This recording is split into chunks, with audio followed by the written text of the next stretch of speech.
What's up everyone, welcome back to another video. In today's video I'm going to show you guys how to import your Bullx wallet private key.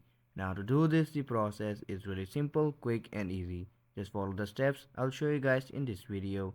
And if you guys haven't started using Bullx, I'll provide a link in description of this as well where you can go and access the correct board. Make sure you avoid the scam boards and choose the correct one. Now back to the main topic.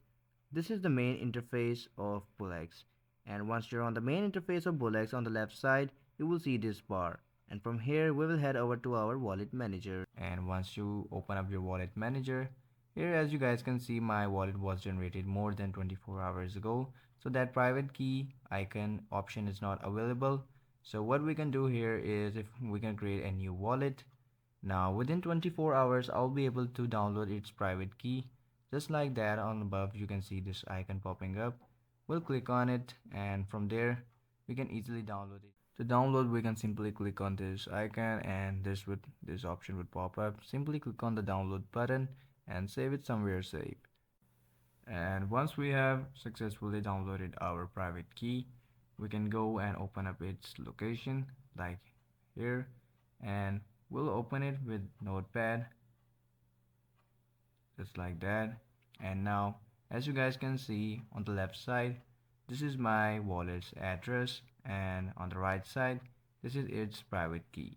What we can do is we can copy this private key right here. We can head back to Google Chrome. I have my Phantom wallet extension right here. Let me just look into that. Now on the top left you can see your accounts icon. We can go and click on it, and at the bottom left we can see the settings icon. We will go to manage accounts, and here we'll click on this add or connect wallet. Here select the import private key option, and we'll name it our as Bullx, and we'll enter our private key. As you guys can see here, once you enter your private key, it will show you your wallet's address. You can now further click on import and our wallet would successfully be added just like here. Well, that was it for today's video. I hope the video was helpful for you guys. Don't forget to like, subscribe, share the video. I'll see you guys in the next video. Take care. Bye bye.